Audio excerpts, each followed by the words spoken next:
ఇప్పుడు ఈ ఎవిస్ హాస్పిటల్ని సంప్రదించండి. స్కానింగ్ కూడా ఫ్రీగా చేస్తున్నారు. Avis hospitals. నమస్కారం, మీరు చూస్తుంది సుమన్ టీవీ. నేను మీ కీర్తి. జూలై 24 జూలై 24వ తారీఖు ఆషాఢ అమావాస్య వచ్చేస్తుంది కదా.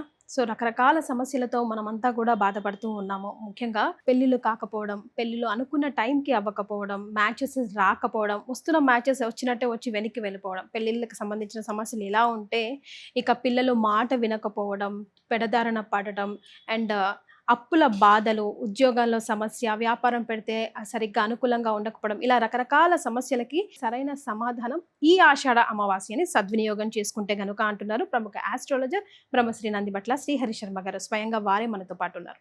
నమస్తే గురుగారు. వాగర్థావివ సంపృక్తౌ వాగర్థ ప్రతిపత్తయే జగతః పితరౌ వందే పార్వతీ పరమేశ్వరౌ ఆదిత్యాయ చ సోమాయ మంగళాయ బుధాయ చ గురు శుక్ర శనిభ్యశ్చరాహవే కేతవే నమః.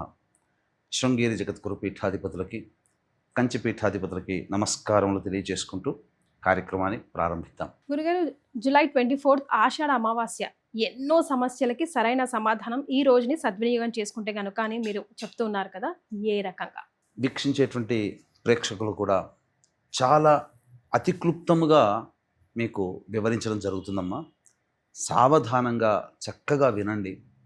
ఎందుకనంటే ఈ వీడియోలో ఉన్న ఈ 10 నిమిషాల వీడియోలో మీరు ముఖ్యంగా వీక్షించేటువంటి ప్రేక్షకులు పడుతున్నటువంటి అనేక సమస్యలకి సులువైన పరిష్కార మార్గం తెలియచేయడం జరుగుతుంది. అంటే ఇప్పుడున్నటువంటి సమాజంలోనమ్మా, ఒకప్పుడు అంటే ఒక 40-50 సంవత్సరాల క్రిందట చాలామంది శాస్త్ర ప్రకారం నడుచుకున్నటువంటి కారణం చేత ఎన్ని సమస్యలున్నా, ఎన్ని ఇబ్బందులున్నా, ఎంత అప్పున్నా ధైర్యంగా నిలబడ్డారు. కానీ ఇప్పుడు మనిషి జీవించడానికే, బ్రతకడానికే సమయం సరిపోవట్లేదు. అంటే జీవన పోరాటంలో యుద్ధం తప్ప గెలుపు ఓటములు అనేటువంటివి లేవు. యుద్ధం చేయడమే నిర్విరామంగా, ప్రతిరోజు ఒక యుద్ధం లాగానే పరిగెత్తుతూనే ఉన్నారు. ఎవరు ఓడిపోవట్లేదు, ఎవరు గెలవట్లేదు. కానీ ప్రశాంతత లేదు, సమాధానం దొరకట్లేదు, సమస్య పరిష్కారం కావట్లేదు. రోజు ఏదో ఒక సమస్యతో సతమతమవుతున్నారని చెప్పవచ్చు. ఎవరిని కదిలించిన మాట వరుసకైనా బాగున్నావంటే బాగున్నాను అన్నట్టు ఏదో అలా చెప్తున్నారు. దీనికి గల కారణం ఏంటంటేనమ్మా, ప్రస్తుతం ఉన్నటువంటి సమాజంలో వాళ్ళకే తెలియనటువంటివి కొన్ని ఉన్నాయి. అంటే కుటుంబంలో ఇప్పుడు మన వీడియో చూసేంత వరకు కూడా వాళ్ళకి నిజంగా ఇదేనా సమస్యకి, అన్ని సమస్యలకి ఇదేనా మూల కారణం అని వీడియో చూసిన తర్వాత తెలుస్తుంది. అంతవరకు వాళ్ళకి కూడా తెలియదు. చాలామంది కూడా మీ వీడియో చూసేంత వరకు కూడా మాకు కొన్ని ఇలా ఉంటాయి, ఇలా జరుగుతాయని తెలియదు. చూసిన తర్వాత క్లారిటీ వచ్చింది.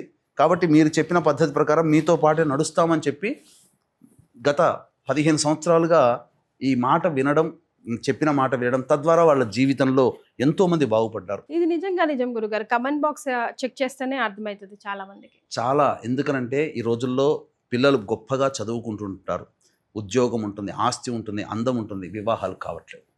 ప్రతి కులములో ఇదే సమస్య. పోనీ అమ్మాయిలు తక్కువ ఉన్నారంటే అమ్మాయిలు ఉన్నారు, కానీ అమ్మాయిలకి తగ్గ అబ్బాయిలు లేరు, అమ్మాయిలకి తగ్గట్టుగా అబ్బాయిలు ఉండట్లేదు. ఆ రేషియో అనేటువంటిది సరిపోవట్లేదు. పోనీ అంతా బాగుంది, దాంపత్యం ఏమైనా బాగుంటుందా అంటే చేసుకుంటారు.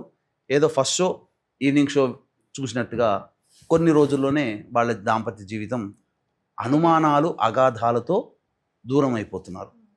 పోనీ అంత చక్కగా ఉంది, పెళ్ళయింది, దంపతులు బాగున్నారు అంటే సంతానం కలక ఇబ్బంది. ఈ రోజుల్లో ఎంతమంది లేరమ్మా. అంతేకాకుండా పెళ్ళై ఏళ్ళు గడుస్తున్న వాళ్ళ జీవితంలో అభివృద్ధి అనేటువంటిది ఉండదు, ఎదుగుదల. అలాగే చాలా మటుకు సమస్యలతో సతమతమవుతూ ఉంటుంటారు. చాలామంది అనేక రకాల సమస్యలు, ఇంటి సమస్యలు, కోర్టు సమస్యలు, అలాగే భూ సమస్యలు, ఆరోగ్య సమస్యలు, ఎడతెరిపి లేకుండా డాక్టర్ల చుట్టూ తిరుగుతారు, అన్ని టెస్టులు చేస్తారు, అన్నీ బాగుంటాయి, కానీ ఏదో ఒక రకమైన సమస్యతో బాధపడుతూ ఉంటుంటారు. అంతేకాకుండా ప్రయోగ బాధల వల్ల చాలా ఇబ్బందులు పడుతూ ఉంటుంటారు. చక్కటి కాపురంలో చిచ్చులు లేగుతుంటుంటాయి. అలాగే పిల్లలు బాగా చదువుకున్న వాళ్ళు అకస్మాత్తుగా బుద్ధిహీనులు అయిపోతుంటుంటారు. ఏమైంది మన అబ్బాయిలకి, అమ్మాయిలకి అని చెప్పి వాపోతుండే వాళ్ళు ఉంటారు. అలాగే ఇంకా అనేక రకాల సమస్యలమ్మ, ఒకటా రెండని కాదు. కుటుంబ సభ్యులు ఎవరికి వారు యమునా తీరే, ఒకరి మాట ఒకరు పట్టించుకోరు. ఇంకా చెప్పాలి అనంటే చాలామంది కుటుంబాల్లో ఇప్పుడు దీర్ఘకాలిక వ్యాధులతో బాధపడుతున్నారు. పూర్వకాలంలో విన్నారు అసలు? అవునండి గురుగారు. అసలు డయాబెటిక్ అంటే ఎక్కడో తెలుసా? మన మరి. వాళ్ళకి ఒక 30 సంవత్సరాల కిందట డయాబెటిక్ అంటే తెలియదు. అదే అంటుంటారు. ఇప్పుడు ఇప్పుడు ఇంట్లో పెద్దవాళ్ళు ఉంటే ఇవన్నీ ఏం రాగలమ్మా, ఈ పేర్లు కూడా తెలియవు మాకు, ఇప్పుడు వింటున్నాం ప్రతి అంటారు. కుటుంబంలో దీర్ఘకాలిక డయాబెటిక్ కానీ, థైరాయిడ్ కానీ, బీపీ కానీ ఇవి దీర్ఘకాలిక వ్యాధుల కింద లెక్క. అది తర్వాత లివర్ ఫెయిల్యూర్, కిడ్నీ ఫెయిల్యూర్, క్యాన్సర్తో ఎక్కువగా బాధపడుతున్నారు. ఇప్పుడు క్యాన్సర్ అంటే ఈజీ అయిపోయింది అందరికి. బ్లడ్ క్లాట్స్ కూడా గురుగారు, సడన్ గా బీపీ ఎక్కువైపోవడము, అది చాలా మంది కుటుంబాల్లో. అంతేకాకుండా జీవితంలో ఎన్ని ప్రయత్నాలు చేసినా ఎదుగుదల అంటూ ఉండదు. ఇప్పుడు ఎలాంటి స్థితిలోకి వచ్చారంటే సభ్యులు, కుటుంబ సభ్యులు కానీ, వీక్షించే ప్రేక్షకులు కానీ, మేము ఎన్నో పూజలు చేశాం, మొక్కని దైవం అంటూ లేదు, తిరగని చెట్టు అంటూ లేదు, మొక్కని దైవం అంటూ లేదని చెప్పి వాపోతుంటారు. దేవుడు లేడనే స్థితికి వచ్చారు. ఇలా వాపోతూ ఉన్నటువంటి వాళ్ళ కుటుంబాలలో సమస్యలతో ఎంత గొప్పగా నిజాయితీగా ఉన్నా చాలామంది సమస్యలతో సతమతం అవుతుంటుంటారు. అంటే ఎందుకు సమస్యల గురించి ఇన్ని చెప్పాల్సి వస్తుందనంటే, మనం తెలిసి ఎవరికి ఏ మోసము చేయలేదు, ఏ తప్పు చేయలేదు, అయినా దేవుడు మనకెందుకు ఇంతగా పరీక్షిస్తున్నాడు సమస్యలతో అంటే, ఈ జన్మలో చేసుకున్నది కాదు, మన గత జన్మల్లో చేసుకున్నటువంటిది. వీటన్నిటికీ మూల కారణం ఇంకా చెప్పాలి అంటే, పిల్లలు తల్లిదండ్రులు కష్టపడి సంపాదించి అభివృద్ధిలోకి వస్తే వాళ్ళ పిల్లలు ఇప్పుడు అయోగ్యులైపోయినారు. అంటే చదువు సంధ్య లేకుండా బజారు మీద పడి తిరిగి సంఘ వ్యతిరేక శక్తులతో ఉండి కారాగార వాసాలు, చిల్లరగా తగాదాలు. అసలు కొంతమంది పిల్లలు పుట్టిన తర్వాత శారీరక మానసిక లోపాలతో బాధపడుతూ ఉంటుంటారు. ఇలా చెప్పాలంటే వీటన్నిటికీ మూల కారణం ఏంటంటేనమ్మా, ఇప్పుడు వీక్షించేటువంటి ప్రేక్షకుల ప్రతి వాళ్ళు సమస్య అనేటువంటిది ఉంది అని అంటే దానికి ప్రధాన కారణం పితృదోషము లేదా పితృశాపము. మరి దీనికి ఏంటి గురుగారు పరిష్కార మార్గం? ఉందమ్మా, పరిష్కార మార్గం ఉంది. పరిష్కారం అంటే ప్రతి తాళంకి తాళం చెవి ఉంటుంది. మరి భగవంతుడు సమస్య ఇచ్చాడు అని అంటే దానికి పరిష్కారం కూడా ఉంటుంది. కానీ సమస్య పరిష్కారానికి సరైన వేదిక వాళ్ళకి దొరకట్లేదు. అది దొరకాలన్నా కూడా మన కర్మఫలమే కదా గురుగారు? కర్మఫలం కాదమ్మా, మన జ్ఞానం ఎక్కడికి పోయిందమ్మా? మన బుద్ధి, మన జ్ఞానం. ఇప్పుడు పెన్ను కొనుక్కునేటప్పుడు 4 సార్లు రాసి పడుతుందా లేదా అని చూసి కొనుక్కుంటాం. టమాటాలు, వంకాయలు కొనేటప్పుడు పుచ్చులున్నాయా చూసి కొనుక్కుంటాం. వస్తువు పోతే మంచిగా బ్రాండెడ్ షర్టా మంచిగా చూసి సరిపోయిందా లేదా అని చూసి కొనుక్కుంటాం. మొబైల్ కావాలంటే మంచి బ్రాండ్ ఏదో కొనుక్కుంటాం. పిల్లలకు పుస్తకాలు మంచి కాలేజీలో ఎక్కడ చేర్పించాలని చెప్పి, మంచి స్కూల్లో అని చెప్పి వెతికి మరీ పెడతాం. అనారోగ్యం చేస్తే ఎక్కడ గొప్ప మంచి హాస్పిటల్ అని చెప్పి మంచిగా ఎవరు ట్రీట్మెంట్ చేస్తారు. ఇన్ని సమస్యల్లో వాటన్నిటికీ జ్ఞానం పనిచేసినప్పుడు ఇక్కడికి వచ్చేసరికి వాళ్ళకి ఏమీ తెలవట్లేదమ్మా. చాలామందికి అనుకునే కామన్ మిస్టేక్స్ కొన్ని చెప్పమంటారా? పితృశాపము, పితృదోషము అన్న పిండ ప్రదానం ఏమో అనుకుంటారు. పిండ ప్రదానమే పితృదోషానికి పరిహారంగా పిండ ప్రదానం అని అనుకుంటున్నారు. కానీ అది కాదు. పితృదోషం వేరు, పిండ ప్రదానం వేరు. ఇది ఇంకొకటి, చాలామంది వీడియో చూడగానే డైరెక్ట్గా పితృదోషం అనుకొని ఎక్కడో గూగుల్లో వెతుక్కొని వెళ్ళిపోతారు. ఒకప్పుడు చాలా తక్కువ మంది వెళ్ళేవారు కాబట్టి శాస్త్రీయంగా దగ్గర కూర్చోబెట్టి చేశారు. ఇప్పుడు ఈ పితృదోషం అనే దానికి డిమాండ్ పెరిగింది కాబట్టి ఆటోమేటిక్గా సప్లై తగ్గుతుంది, డిమాండ్ క్వాలిటీ కూడా తగ్గిపోతుంది. వచ్చిన వాళ్ళు ఫోన్లో మాట్లాడే వాళ్ళు ఒకళ్ళు ఉంటారు, రిసీవ్ చేసుకునే వాళ్ళు ఒకళ్ళు ఉంటారు, పూజ దగ్గర చేయించే వాళ్ళు ఒకళ్ళు ఉంటారు. ఇంత జరుగుతున్న పరిణామంలో ఒక ఆశ్రమంలో 20 నుంచి 25 మంది చేయించే వాళ్ళు ఉంటారు. అందులో ఏ 3-4 బాగా పర్ఫెక్ట్గా చేయిస్తారు. మిగతా వాళ్ళంతా మిడిల్ క్లాస్ వాళ్ళు. జ్ఞానంలో, పూజ చేయించే విధానంలో బ్రాహ్మణుడు చూసుకుంటాడులే అని అనుకుంటారు. పూజల్లో మనం ఎక్కడైనా కానీ ఎక్కడికి వెళ్ళినా, మన ఇంట్లో చేయించుకున్నా, శాస్త్రం తెలిసిన వాళ్ళేమో ఒళ్ళు దగ్గరుండి చేయిస్తారు. మామూలు వాళ్ళకి తూతు మంత్రంగా చేసి పూజ కంప్లీట్ చేస్తారు ఎక్కడైనా కానీ. ఇదే దాంట్లో క్షేత్రాల్లో చేసేది తూతు మంత్రంగా జరుగుతుంది. వాళ్ళకి తెలియదు మంచిగా చేయిస్తాం లేదు, మంచిగా చేయించుకుంటున్నారు. అదొక రెండో రకమైన దోషం. మూడవది ఏంటనంటే, ఈ మధ్య చాలామంది కొన్ని నక్షత్రాల్లో పుడితే పితృదోషం అని చెప్తున్నారు. అది అబద్ధము. కుటుంబంలో జరిగినటువంటి పరిస్థితులు, దుర్మరణాలు ఉంటేనే అది పితృదోషము తప్ప మిగతా ఏ రకంగా ఏ నక్షత్రాల్లో జన్మించినా అది దోషము కాదు. పితృదోషానికి నక్షత్రాలకి సంబంధమే లేదు. ఇది శాస్త్ర ప్రకారము, శాస్త్రంలో చెప్పబడిందే చెప్తున్నాము. కానీ ఎక్స్ప్లాయిట్ చేస్తున్నారు. ఎందుకంటే ఈ నక్షత్రాల్లో పుడితే పితృదోషం అన్నప్పుడు ప్రతి కుటుంబంలో చెప్పిన 19 నక్షత్రాల్లో ఉంటున్నారు. భయపడిపోయి చేయించుకోవాల్సిన అవసరం ఏముంది? నిజంగా ఉంటేనే చేయించుకోవాలి.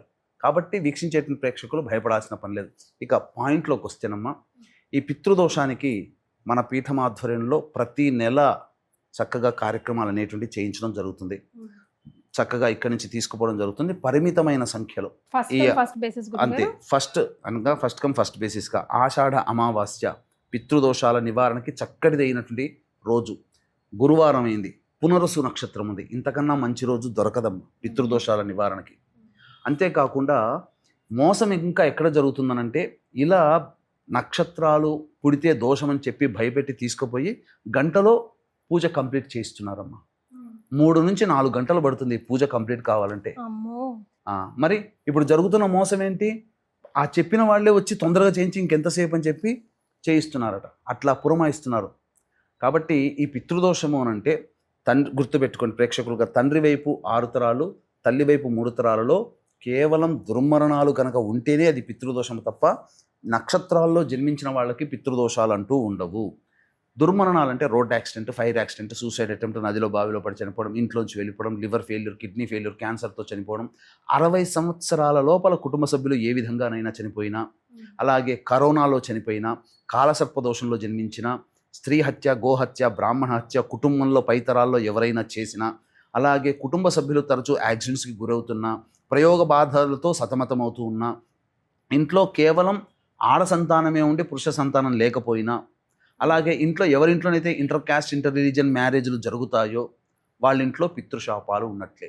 అంతేకాకుండా తరచూ జిల్లె పురుగులు, బొద్దింకల పడితే ఎక్కువగా ఉన్నా, గోడలకి క్రాక్స్ ఎక్కువగా ప్రతి ఇంట్లో ఉన్నా, అలాగే నల్లాలు కొత్తవి ఎన్ని మార్చినా వారం బాగుంటాయి, తర్వాత నీటి బొట్టు చుక్క చుక్కగా కారిపోతూ ఉన్నా, అలాగే ఏ కుటుంబంలోనైతే కుటుంబ సభ్యుల మధ్య అవగాహన లేకుండా ఎవరికి వారే యమునా తీరే అన్నట్టుగా ఉంటారు, అలాగే శారీరక మానసిక లోపాలతో జన్మించి ఉంటారు, అలాగే సంఘ వ్యతిరేక శక్తులతో కలిసి కారాగార వాసమైనటువంటి కుటుంబాలలో, అలాగే ఇంకా చెప్పాలి అని అంటే మీతో పాటు వివాహమైనప్పుడు కొన్ని కుటుంబాల్లో వివాహం అయి ఉంటాయి కొన్ని జంటలకి. ఆ జంటల్లో కొన్ని కుటుంబాలు బాగా అభివృద్ధిలోకి వస్తాయి, కొన్ని కుటుంబాల్లో అస్సలు అభివృద్ధిలో ఉండవు. ఎక్కడ వేసిన గొంగడ అక్కడైనటువంటిది. అభివృద్ధి లేని జీవితం, 30 సంవత్సరాలు పెళ్ళైనా కానీ జీవితంలో అభివృద్ధి లేదు అని అంటే ఆ కుటుంబంలో పితృశాపం ఉన్నట్టే. అలాగే కుటుంబ సభ్యులు కొంతమంది ఇంట్లోంచి వెళ్ళిపోతుంటారు, ఎక్కడికి పోయారో తెలియదు, బ్రతికున్నారో లేదో తెలియదు, అటువంటి కుటుంబాల్లో పితృశాపం ఉంటుంది. అలాగే చాలా గొప్పగా బ్రతికి ఫ్లైట్లలో తిరిగిన వాళ్ళు స్కూటర్ల దగ్గరకు వచ్చేసేస్తారు. అలాగే ఇంకా చెప్పాలి అని అంటే కుటుంబంలో గొప్పగా కోట్లు సంపాదించి ఒక అనాలోచిత నిర్ణయంతో మొత్తం డబ్బునంతా పోగొట్టుకుంటారు. తరచూ డైవర్స్ అవుతున్నా, సంతానం కలగక ఇబ్బందులు పడుతున్నా, పెళ్ళిళ్ళు కాక ఇబ్బంది పడుతూ ఉన్నా, ఇలాంటి కుటుంబాలలో పితృశాప ప్రభావాలు ఉంటాయి. లివర్ ఫెయిల్యూర్, కిడ్నీ ఫెయిల్యూర్, క్యాన్సర్తో ఎవరు చనిపోయినా ఇవి పితృశాపాలు అనేటువంటివి ఉంటాయి. అలాగే తిరగని మొక్కంటూ లేదు, తిరగని చెట్టు అంటూ లేదు, ఇలా చెప్పుకుంటూ దైవం అంటూ లేదు అని చెప్పి దైవము లేదనే స్థాయికి దిగజారిపోతారు కదా, అటువంటి కుటుంబాల్లో కూడా పితృశాపం ఉంటుందమ్మా. ఇతర రాష్ట్రాల్లో, దేశాల్లో ఉన్న వారికి ఎలా గురుగారు మరి పరిస్థితి? ఇప్పుడు చాలామంది బిజీ స్కెడ్యూల్లో ఉన్నటువంటి వాళ్ళు ఉంటారు, అలాగే అనారోగ్య పరిస్థితిలో ఉండి రాలేని వాళ్ళు ఉంటారు, విదేశాల్లో ఉన్నటువంటి వాళ్ళు ఉంటారు, చిన్న రాలేని వాళ్ళు ఉంటారు. ఇలాంటి వాళ్ళ కోసం బ్రాహ్మణుని కర్తగా పెట్టి చేసుకోమంది. ఎందుకంటే కొడుకులు చేయకూడదు, తండ్రి లేని వాళ్ళు మాత్రమే చెయ్యాలి. కాబట్టి ఇది దోషంతో కూడుకుంది. ఏ బ్రాహ్మడు పడితే ఆ బ్రాహ్మడు ఒప్పుకోడు, పైగా దీనికి తండ్రి లేని బ్రాహ్మడు కావాలి. కాబట్టి ఒక బ్రాహ్మణుని కర్తగా పెట్టి చేయించడం జరుగుతుంది. ఆ బ్రాహ్మణుని కర్తగా పెట్టి చేయించిందంతా కూడా మళ్ళీ మీకు సంబంధించిన వీడియో రికార్డింగ్ కూడా పంపించడం జరుగుతుంది. అంత ట్రాన్స్పరెన్సీ ఉంటుందమ్మా, ప్రతిదీ ఉంటుంది, అన్ని దగ్గరుండి పట్టించుకుంటాను. కాబట్టి ఇబ్బంది పడాల్సినటువంటి అవసరం లేదు. చక్కగా 3-4 గంటలు పడుతుంది. మిగతా చోట్ల తూతూ మంత్రంగా చేయించి కొన్ని నక్షత్రాల్లో జన్మిస్తే పితృదోషం అని చెప్పి భయపెట్టి తీసుకొని పోయి కేవలం గంటలో ఈ పూజని కంప్లీట్ చేసి పడేస్తున్నారు. అది చాలా మోసంగా జరుగుతుంది. అటువంటి మోసాల బారిన పడకండి. ఎందుకంటే మిమ్మల్ని హెచ్చరించడం, ఇది చెప్పకపోతే మీరు ఎందుకు చెప్పలేదు అని అంటారని చెప్తున్నాను తప్ప చెప్పాల్సిన ఉద్దేశం కూడా ఇందులో ఏమాత్రం లేదు, స్వలాభం లేదు.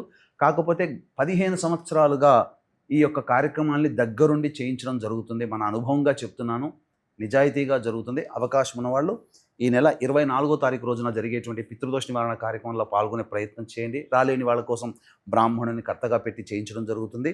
23వ తారీఖు రోజున బయలుదేరుతారు. దీనికి ఆఖరి తేదీ 21వ తారీఖు లోపల మీరు నమోదు చేసుకునే ప్రయత్నం చేయండి. ఆషాఢ అమావాస్య చాలా గొప్పదైనటువంటిది పితృదోష నివారణకి. ఈ అవకాశాన్ని మాత్రం ఎవ్వరు కూడా మిస్ చేసుకునే ప్రయత్నం చేయకండి. చాలా సంతోషం గురుగారు, ధన్యవాదాలు. సర్వం శ్రీ ఉమామహేశ్వర పరబ్రహ్మార్పణమస్తు.